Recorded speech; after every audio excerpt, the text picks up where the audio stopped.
Ça fait mal au cœur de voir ça.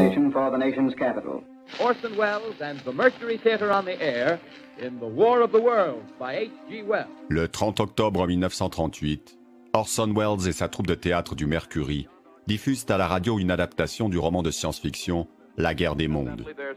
Cette histoire d'une invasion martienne transposée dans le New Jersey aux États-Unis, présentée sous forme de flash et de reportage, passe pour un vrai direct.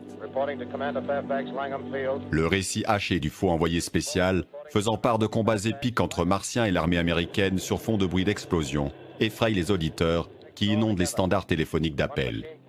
L'émission marquera l'histoire des médias et fera d'Orson Welles une vedette.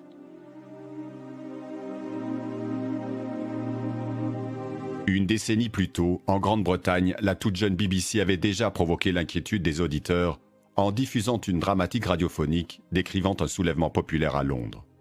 Mais depuis, dans l'Amérique des années 30, la radio est devenue un média de masse et joue un rôle central dans l'information.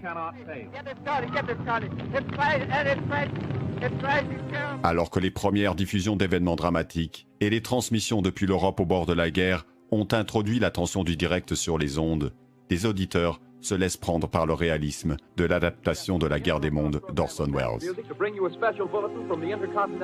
Mais concurrencée par des programmes populaires diffusés à la même heure, l'émission sur CBS n'a qu'une audience limitée le soir du 30 octobre 1938.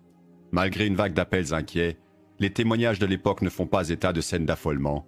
Aucun incident majeur n'est recensé. C'est la presse qui répand l'idée d'une panique et qui se déchaîne contre la station. Les journaux, inquiets de l'ampleur que la radio prend à leurs dépens, cherchent à décrédibiliser le nouveau média.